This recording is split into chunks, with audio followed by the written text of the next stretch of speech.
Imagine standing before a roaring fire, knowing you are about to be pushed into it. Now imagine choosing to reach out, placing your right hand directly into the heart of the blaze, and holding it completely still while your skin turns to ash. You don't scream. You don't pull back. You just watch it burn. Wait, someone did that voluntarily? Why would anyone choose to burn their own hand first? That sounds like a scene from a horror film. It does, but it is the climax of one of the most agonizing psychological dramas in human history. It's the story of a man who broke under torture, signed away everything he believed in to save his life, and then, at the absolute last second, pulled off the ultimate act of defiance.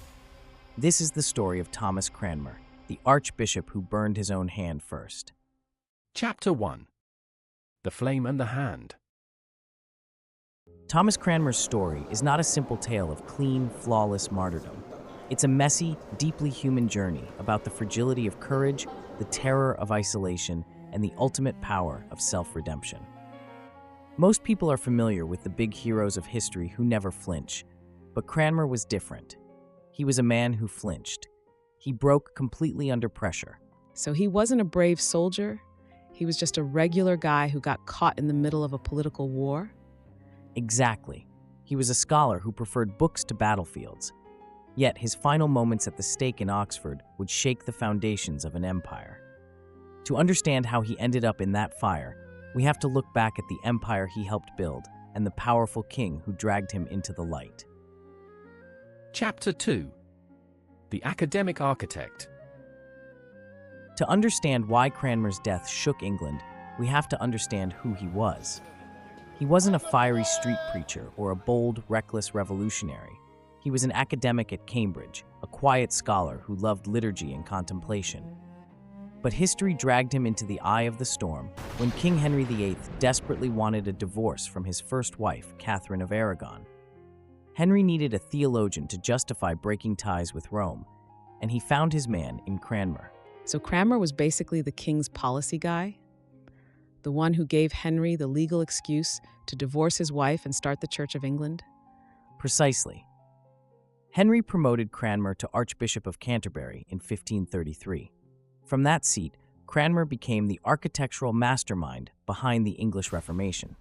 He didn't just handle the divorce, he helped chisel England away from papal control. He championed putting the Bible into the hands of everyday people in their own language, and he wrote the Book of Common Prayer, which shaped the literal cadence of the English language for the next 4 centuries. For decades, he was one of the most powerful and influential men in the realm. But in Tudor England, power never lasted forever, did it? Never. Walking the halls of Tudor power was like walking on a razor's edge. In 1553, the young Protestant king Edward VI died. Taking the throne next was his half-sister, Mary Tudor, and Mary had a long memory and a list of people who needed to pay. Chapter 3. The Queen's Revenge. History remembers her as Bloody Mary.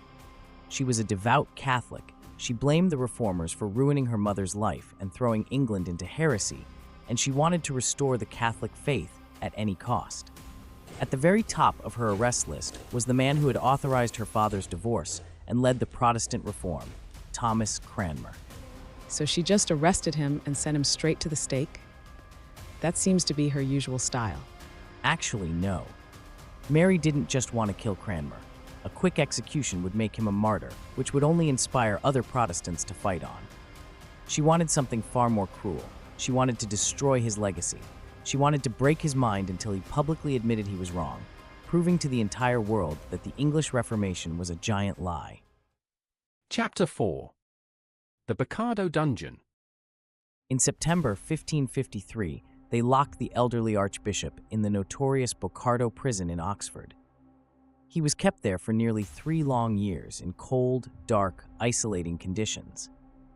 But they didn't just use physical deprivation to break him, they used psychological warfare.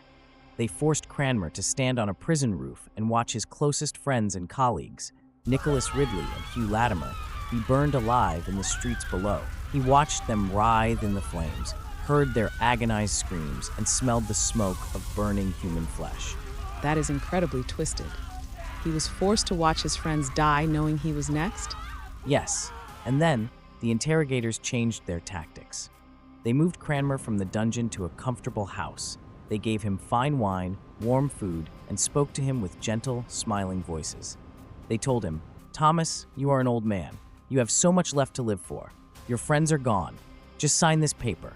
Admit the Pope is the head of the church. Recant your heresies, and you can live out your days in peace." And after 3 years of prison and watching his friends burn, he cracked. He did. Isolation, terror, and the sudden, intoxicating hope of survival did what the rack could not. Cranmer took the quill. He didn't just sign one recantation, he signed 6. With each document, he sank deeper into despair, renouncing everything he had written, everything he had preached, and everything he believed. He confessed to being a miserable heretic, unworthy of God's mercy. He thought he had bought his freedom, but he had walked right into a trap. Chapter 5. The Pulpit Betrayal. Queen Mary had no intention of letting him live. A recanted heretic was useful for propaganda, but a dead, humiliated heretic was a permanent victory. On March 21st, 1556, a cold, rainy morning, Cranmer was marched to the University Church in Oxford. The plan was highly orchestrated. Cranmer was to stand before the packed congregation, read his final, most humiliating recantation aloud, and then be led away to the stake. The Catholic authorities sat back, ready to savor their ultimate triumph. So he was supposed to publicly humiliate himself right before they killed him anyway? That's brutal. It was the ultimate humiliation. Cranmer stood before the pulpit, looking broken and weeping openly.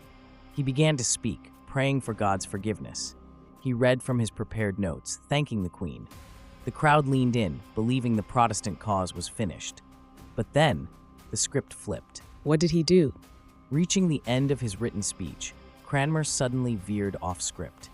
His voice stopped trembling. It rang through the stone arches of the church like a thunderclap.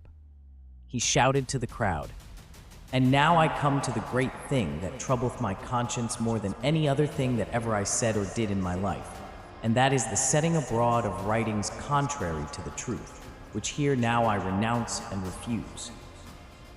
Wait, he recanted his recantations in front of the entire assembly? "Yes," he continued, his voice rising over the gasps of the audience. "I refuse them as things written with my hand, contrary to the truth which I thought in my heart, and written for fear of death, to save my life if it might be. And forasmuch as my hand offended, writing contrary to my heart, my hand shall first be punished therewith, for may I come to the fire, it shall be first burned." He then declared the Pope to be Christ's enemy, the Antichrist. Chaos erupted. Soldiers rushed the pulpit, dragging the old man down. But Cranmer didn't fight them. He practically ran out of the church toward the execution site, leaving his furious captors scrambling to keep up. Chapter 6. The Unworthy Right Hand. They brought him to the exact spot where his friends had died months earlier. As the flames began to lick at his clothes, Cranmer did exactly what he promised. He stretched out his right arm and thrust his right hand, the hand that had signed the cowardly recantations, directly into the roaring heart of the fire. He held it there in the actual fire? He held it perfectly still in the inferno while his skin turned to ash, repeating over and over through the smoke. This unworthy right hand. This unworthy right hand. Only when his hand had burned away to nothing did the fire finally consume the rest of his body. His final words were a quiet prayer. "Lord Jesus, receive my spirit." That is unbelievable. He forced himself to face the pain of his compromise before he even faced death. Thomas Cranmer's story is not a story of flawless, untouchable heroism, and that is exactly what makes it so powerful. If Cranmer had been fearless from day one, we might admire him, but we wouldn't relate to him. His story reminds us that courage isn't the absence of fear. Courage is what happens when you face your worst failure, look it in the eye, and decide that your principles are worth more than your survival. He showed us that no matter how far you fall, it is never too late to stand back up, reclaim your integrity, and play the man. He wrote a legacy in the ashes that a queen's entire empire could never wipe away. It makes you ask yourself, what would you hold your hand in the fire for? Exactly. Thanks for watching.